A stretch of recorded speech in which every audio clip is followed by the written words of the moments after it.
اہل بیت کی پیروی ضروری ہے، اہل بیت کا ذکر ضروری ہے، کیوں نہ ہو؟ اہل بیت کا ذکر ہماری نجات کی کنجی ہے، اہل بیت کا ذکر ہماری ہدایت کا رستہ ہے، اہل بیت کے غم میں آنسو بہانا سنت رسول بھی ہے اور نجات کی کنجی بھی ہے، اہل بیت کے غم میں غم منانا یہ قیامت والے دن اس کا آپ کو علم ہوگا کہ کتنی باعظمت ہے یہ عزاداری سید الشہداء۔ روز قیامت جب تمام افراد کو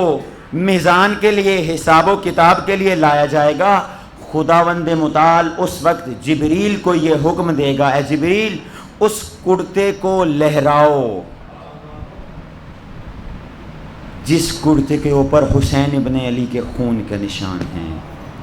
اس کرتے کو لہراؤ اور بتاؤ کہ یہ اس شہید کا کرتا ہے کہ جس کو بے گور و کفن شہید کیا گیا، جس کو پیاسا شہید کیا گیا، جس کا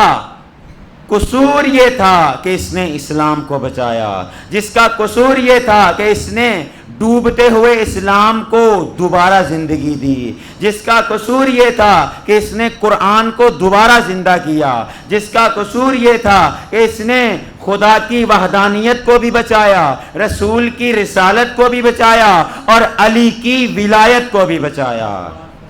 یہ حسین ابن علی یہ وہ ہستی ہے کہ جس کا ذکر کرنا ہم سب کے اوپر واجب نہیں اوجب ہے۔ کیوں روایات میں لکھا ہے کہ حسین کا تذکرہ کرو؟ کیوں لکھا ہے؟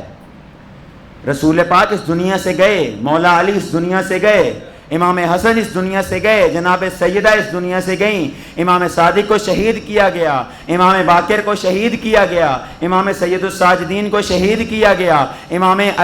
موسیٰ کاظم کو شہید کیا گیا، امام علی رضا کو شہید کیا گیا، امام محمد تقی، علی نقی اور حسن عسکری کو شہید کیا گیا، لیکن اتنے اہتمام سے جو ذکر سید الشہداء ہوتا ہے، کیوں؟ اس کی وجہ کیا ہے؟